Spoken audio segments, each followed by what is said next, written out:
when I met you, you were a different pant size, and then, it's very admirable in my, for me right now. I hit like a peak weight during the pandemic of like 206 pounds, and now I'm 198.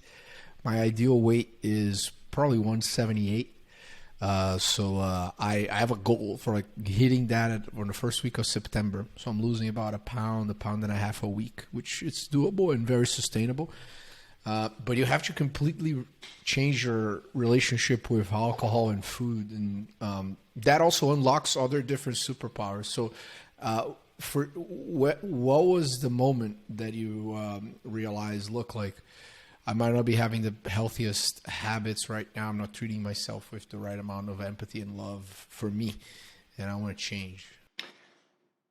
Yeah, it is. It seems like it was a click, like moment, but it was, I think, a combination of factors that led me to this decision.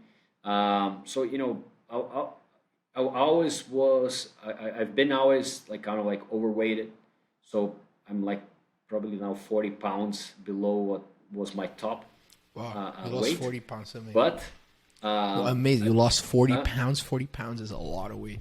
Like if you just grab a 40 40 pounds. pound kettlebell and So imagine carrying that on your waist. yeah, and then you can, yeah, exactly.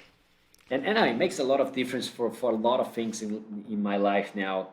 But back then, I was not paying much attention to that. So I had this like work hard, party harder, kind of like framework. But by partying harder, also like not taking a lot of care of my body. But remember when I mentioned that the part of my decision to leave the fund and become an entrepreneur was also personal. It had to do with like this questioning that I was going through in understanding the purpose and kind of searching for more like a spiritual meaning to all of these things that were happening. And then that's when I started the journey, but I still started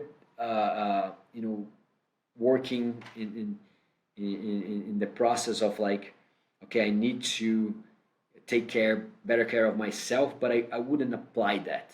It takes a lot of discipline, but it kind of like something clicked about 2 years ago in my mind. It was like really subtle, but it was, I think, a combination of all the things that I was reading, the meditations.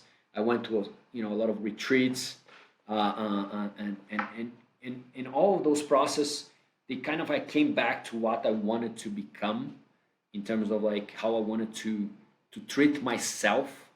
Uh, if I was as productive as I could be, all this friction.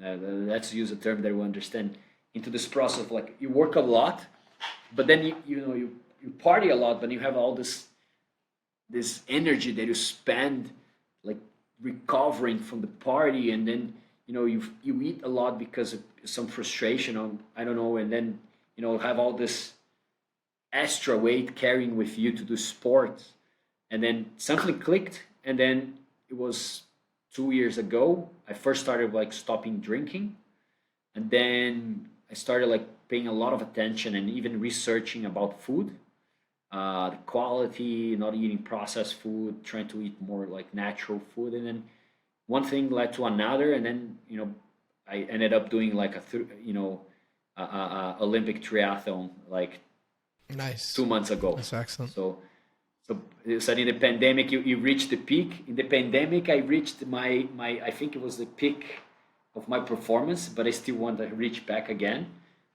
because I had children. Yeah. My son was born in November, so since November I've reduced the training. But my peak was last year, and it was a combination of this, wanting to have better life, wanting to perform better, and also being able to you know wake up every day, and then you wake up and you say, "Fuck, I'm no, I I'm on. I'm full performance today. I feel great. I don't feel something is holding me back. I can do, I can train and I feel great. I can, work a lot and then, I have energy for that. So, and a lot of that is related to the, the balance between,